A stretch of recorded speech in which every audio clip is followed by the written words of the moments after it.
வணக்கம் and welcome to நம் உலக சமையல்.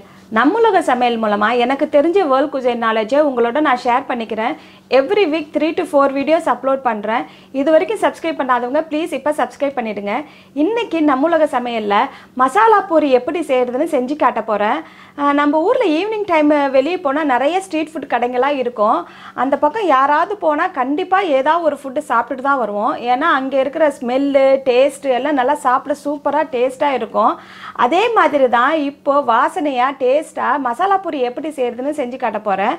இதுக்கு வந்து ஃபர்ஸ்ட் நம்ம பீஸை வந்து பாயில் பண்ணிட்டு வெங்காயம், தக்காளி, தேங்காய், மசாலாலாம் வதக்கி அரைச்சி எல்லாமே சேர்த்து குக் பண்ணுறதா. கடைசியாக பூரி, ஆனியன், டொமேட்டோ எல்லாம் கார்னிஷ் பண்ணி நல்லா சாப்பிடலாம். இப்போ வாங்க எப்படி மசாலா பூரி செய்யறதுன்னு போய் பார்க்கலாம்.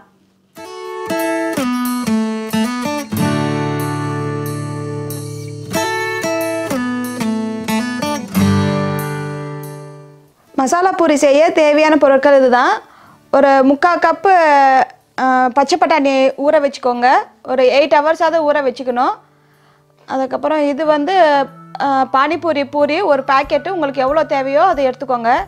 ஆயில் தேவையான அளவு, 1 spoon ginger garlic paste, 1/2 spoon chaat masala, உப்பு தேவையான அளவு, 1/4 ஸ்பூன் மஞ்சள் பொடி, 1 ஸ்பூன் தனியா பொடி, 1/2 ஸ்பூன் சில்லி பவுடர், உங்களுக்கு எவ்வளோ ஸ்பைசி வேணாலும் எடுத்துக்கலாம், 1/2 ஸ்பூன் சோம்பு, 1/2 ஸ்பூன் ஜீரா, ஒரு ஸ்டார் அனீஸ், 3 லவங்கம், 2 ஏலக்காய், ஒரு 2 பீஸ் பட்டை.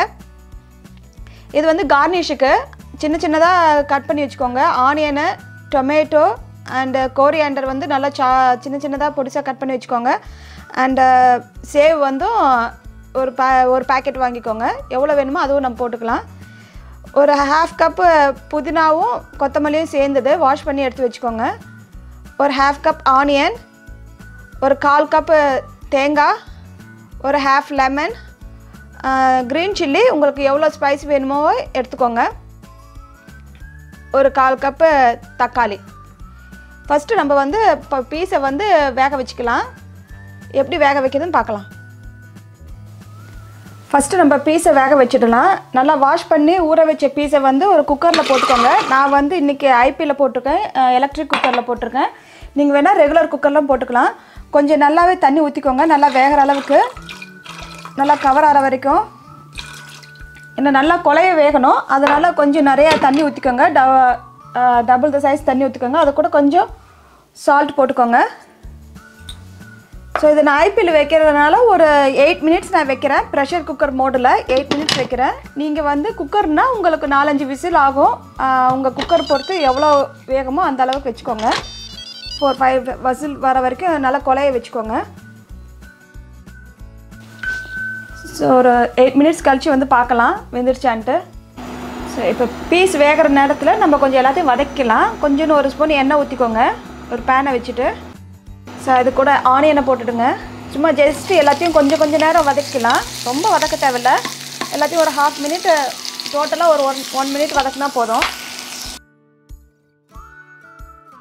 இது ஒரு 1/2 குக் ஆகிடுச்சு. கொஞ்சம் லைட் ப்ரௌன் வந்த உடனே எல்லாத்தையும் நம்ம போட்டுடலாம். ஏன்னா பச்சையாக போட்டால் ரொம்ப பச்சை வாசனை வரும். வெங்காயம் வந்து அதுக்காக தான் வதக்கி போடுறேன். எல்லாத்தையும் அரைக்கிறது தான். ஜிஞ்சர் கார்லிக் பேஸ்ட் போட்டுக்கோங்க. அந்த மின்ட்டும் ஒரு 1/4 கப்பு மின்ட்டும் 1/4 கப்பு கொத்தமல்லியும் இருக்குது, அதையும் போட்டுடுங்க. Green chilli and tomato and coconut. இது போதும். இது இவ்வளோ வதங்கினா போதும், ரொம்ப வதங்க தேவையில்லை. அந்த வெங்காயம் ஹீட்டில் இருந்தாவே போதும், நம்ம ஆஃப் பண்ணிடலாம். அது கூட இந்த பட்டை, 2 ஏலக்காய், கிராம்பு, ஸ்டார் அனீஸு, இந்த சோம்பு அந்த ஜீரா போட்டுடுங்க. இதை போட்டு நம்ம கொஞ்சம் ஆறினோடனே அரைக்கணும். இது கூட வந்து நம்ம கொஞ்சம் வேக வச்ச பீஸும் போட்டு அரைக்கணும். அது பீஸ் வெந்துட்டுருக்கு. இதை அரைச்சிட்டு நான் எடுத்து காட்டுறேன். அந்த பீஸ் வெந்த அப்புறம் இதை போட்டுட்டு அரைக்கணும். அரைச்சிட்டு அப்புறம் பார்க்கலாம். கொஞ்சம் நேரம் இதை ஆறட்டும். இப்போ ஒரு 8 மினிட்ஸ் ஆகிடுச்சு. நல்லா ப்ரெஷரெல்லாம் இறங்கிடுச்சு. ஸோ இப்போ திறந்து பார்க்கலாம். ஸோ நல்லா பாயில் ஆகிடுச்சு பாருங்கள், நல்லா குக் ஆகிடுச்சு, நல்லா ஸ்மாஷ் ஆகிற அளவுக்கு குக் ஆகிடுச்சு. ஸோ இதை வந்து நான் எல்லாத்தையும் இந்த மிக்சியில் போட்டு வச்சுருக்கேன். நம்ம வதக்குனதை ஒரு கரண்டி எடுத்து நம்ம அதில் மிக்சியில் போட்டுக்கலாம். பீஸை வந்து ஒரு கரண்டி டு 1.5 கரண்டி வரைக்கும் எடுத்து போட்டுக்கோங்க. இதை நம்ம கிரைண்ட் பண்ணிவிட்டு வந்துடலாம். கொஞ்சம் தண்ணி ஊற்றியே அரைச்சிக்கலாம். இதை நல்லா அரைச்சாச்சு, நல்லா நைஸாக அரைச்சிக்கோங்க எல்லாம் மிக்ஸ் ஆகிற வரைக்கும். அதுக்குள்ளே ஒரு பேனை வந்து ஹீட் பண்ணி வச்சுக்கோங்க. அதில் கொஞ்சம் ஆயில் ஊற்றிக்கோங்க.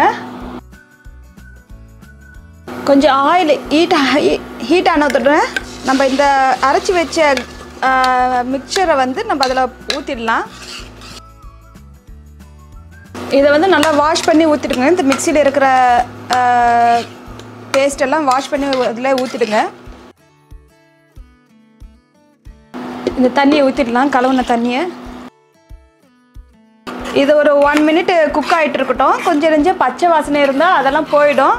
ஒரு 1 மினிட் நல்லா கொதிக்கட்டும். இப்போ ஒரு 1 மினிட் ஆயிடுச்சு. நான் கொஞ்சம் ஸ்லோ பண்ணிக்கிட்டேன். ஸோ இப்போ வந்து நம்ம எல்லா மசாலாவையும் போட்டுக்கலாம். மஞ்சள் பொடி போட்டுக்கோங்க.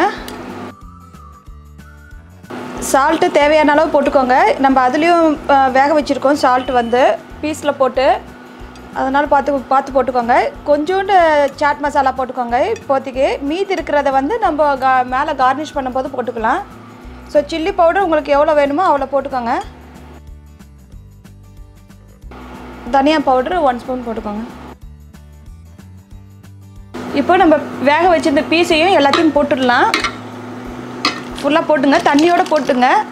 ஏன்னா நல்லா தண்ணியாக இருந்தால் தான் கிரேவி நல்லாயிருக்கும். ஆறுனா கொஞ்சம் கெட்டி ஆகிடும். அதனால நல்லா தண்ணி ஊற்றிக்கோங்க. இப்போயே நல்லா வாசனை வந்துடுச்சு, மசாலா வாசனை, சாட் வாசனை வந்துடுச்சு. நல்லா தண்ணி இன்னும் கொஞ்சம் ஊற்றிக்கோங்க. நல்லா லிக்விடாக இருந்தால் தான் கொஞ்சம் நல்லாயிருக்கும். இது ஏன்னா திரும்பி கொதிக்கணும். ஒரு 5 மினிட்ஸாவது இதை நீங்கள் கொதிக்க வைங்க. இது ஒரு 5 மினிட்ஸ் ஆகிடுச்சு, நல்லா கொதிச்சிடுச்சு பாருங்கள். இந்த அளவுக்கு தண்ணி இதில் வச்சுக்கோங்க. ஏன்னா நம்ம தண்ணியாக வச்சுருந்தா தான் நம்ம அந்த பூரியை வந்து போட்டால் பூரி வந்து தண்ணியெல்லாம் உறிஞ்சிடும், கரெக்டாக இருக்கும். நமக்கு வந்து சாப்பிடும்போது வந்து கொஞ்சம் கொலன்னு இருக்கும். நீங்கள் ரொம்ப திக்காக பண்ணிட்டா ரொம்ப கல் மாதிரி ஆகிடும். பூரி கூட போட்டால் ஒரு மாதிரி ஹார்டாக இருக்கும். அதனால் கொஞ்சம் இந்த மாதிரி தண்ணியாக இருக்கிற மாதிரி வச்சுக்கோங்க. இப்போ நம்ம ஆஃப் பண்ணிவிட்டு இப்போ மசாலா பூரிக்கு செட் பண்ணலாம். இப்போ வந்து மசாலா பூரியை வந்து அரேஞ்ச் பண்ணலாம். ஜஸ்ட்டு ஒரு 2-3 பூரி கீழே பிச்சு போட்டுக்கோங்க. நீங்கள் இந்த மாதிரி பஃப் பூரியும் வாங்கலாம், இல்லைன்னா ஃப்ளாட் பூரியும் வாங்கிக்கலாம். உங்களுக்கு எவ்வளோ வேணுமோ அதை போட்டுக்கோங்க. அதுக்கு மேலே நம்ம பண்ணி வச்சுருந்த பீஸ் கிரேவியை வந்து ஊற்றிக்கோங்க. அதுக்கு மேலே கொஞ்சம் திருப்பி பூரியை போட்டுக்கோங்க. ஆனியன், டொமேட்டோ, சாட் மசாலா,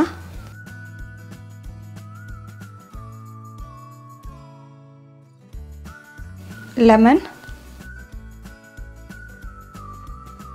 கொத்தமல்லி போட்டுங்க.